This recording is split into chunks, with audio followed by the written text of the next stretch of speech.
and we have an interview ready with a player who I think is going to be coming into this interview as confused as we were from casting that last game. Debre, welcome to the show. Congrats on the win in the previous game against Foul. Talk me through that game, because initially it looked like Foul was playing an incredible game. You had a hard time getting any rounds on him, and then just like that, boom, boom, boom, and you win the whole thing. Yeah, I don't know. Strangely enough, I didn't feel like that much. I didn't feel the pressure, even though normally, like when I'm watching somebody play moving, and they're down 3,000 points, like I would think that game is as good as over because it's just such a difficult amount of points to make back. There are so many games that end on round limit before anybody even gets to 3,000 points. But strangely enough, I just kind of felt like, when I played against Lenley, I really felt like I could have won that game. I was playing well enough to win that game, and I just blundered really badly on the moving, and then kind of everything flew from there. And I kind of felt like if I just do the exact same thing that I did against Lenley, but don't like throw the game for no reason, then I have to be able to beat Foul.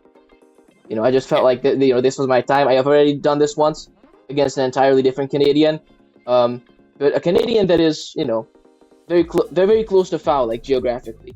So it's I kind of felt like this was just a repeat of exactly that. And that was technically even worse because against Saju I lost 0-2 when against Stanley at least I got a point.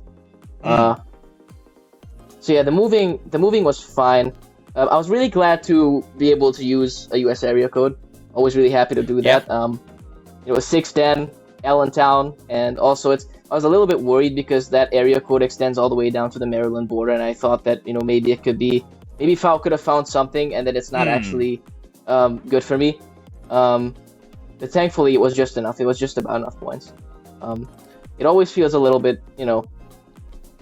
I mean, I don't know. And the no moving was just, I was just flabbergasted. We all were. To get to that one. We all were. I don't know. It just felt like it was one of those locations. And nowadays, because everyone has gotten so good at the game, I don't usually get a lot of utility out of all the different locations that I looked at when I was a map maker like years ago. Usually those things don't matter as much anymore because people have gotten too good at the game.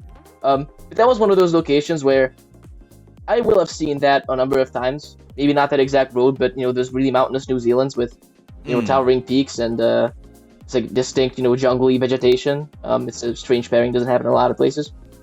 And I don't know, I didn't think twice about it, and I was very shocked to see that we could so tell many points your were getting traded on reaction that said it round. all. Yeah, I mean it was I realized it was that it was honest. I mean that's kind of how I felt. We love to see it. We love to see it. Honesty is what we're all here for. I want to ask you before letting CG get a question in as well. I want to ask you now. I mean, we're at the halfway mark of the World League. Obviously, you've played half your matches. Some have gone well, some have gone against you. How do you overall see your performance up until this point? Are you satisfied with where you are? And maybe also looking forward to the latter half of the World League. Are there any things in particular that you're looking to improve on from yourself, or like kind of comparing the first half to what you're looking forward to in the second half? Yeah, it's a really good question because it actually leads exactly into something that I did want to mention, which is that I have a very obvious number one problem with my play. I think I know all the information that I need to know to win in moving. I have, practiced so many area codes, I've practiced so many subdivisions, etc. But I just cannot I just cannot make the right decisions. I always make bad decisions. That's what it is. Is that I just have a round where, I have to decide, do I look for info or do I insist and try to press an advantage that I might have? And it feels like under pressure, I just always make the worst decision possible.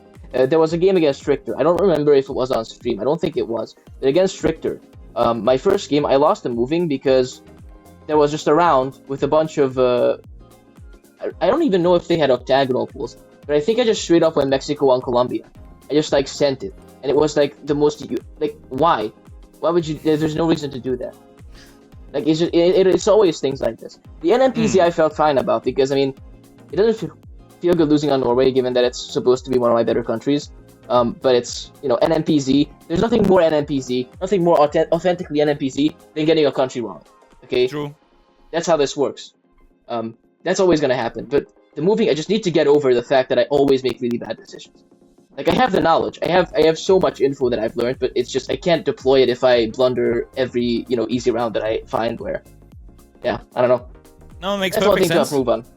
Yeah, makes perfect sense. Good for you. I mean, also being able to recognize your own issues, and also having a plan to work on them too. CG, any final questions from you before we let Debre go? Yeah, I think, Debre, you've really talked us through your perspective, not only on like the matches you just played, but like your overall perspective and everything. So I was wondering, can I quiz you on an area code really quick? I just want to see if you know Oh God. Central Okay, sure. Illinois, where Springfield is. Central Illinois, Springfield 217. Yes. Should be, done. right? Yeah. There we go. Do you want to know? You should have asked. You know what you should have asked? It should have been a double question. What county is Springfield, Illinois located in? Huh? It's a very nice county. It's one of my favorite county names. Yeah, Sangamon County. Or Sangamon. I'm not sure about the pronunciation, actually. But it's a very nice county name. It's very unique. Okay? And it's an interesting contrast because, like, Springfield is, like, for a capital, especially, for a capital of a state, extremely generic name, okay? Like, I almost think the capital should be in, like, Peoria or something, just so the capital has, like, a more... Like, what is this? What are we doing here? How can Springfield be a capital of a state? But for what it's worth, it does have a really nice county that it's located in, okay? So I forgive it for that reason. There you go. That's Thank fair. you so much, Debre, for joining us here on the show today. Any final shout-outs you want to do to viewers and fans out there watching and supporting you? I mean, I would, but that question kind of came out of the blue. I didn't think of anything. That's fair Shout out enough. me. You know. There you go. Shout I out think to I did Debre. well. Thank you so much. Well.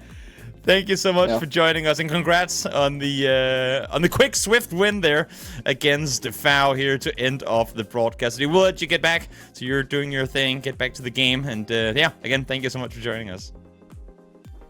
Thank you for the interview. Very good questions. I was glad to be able to explain everything. Thank you so much.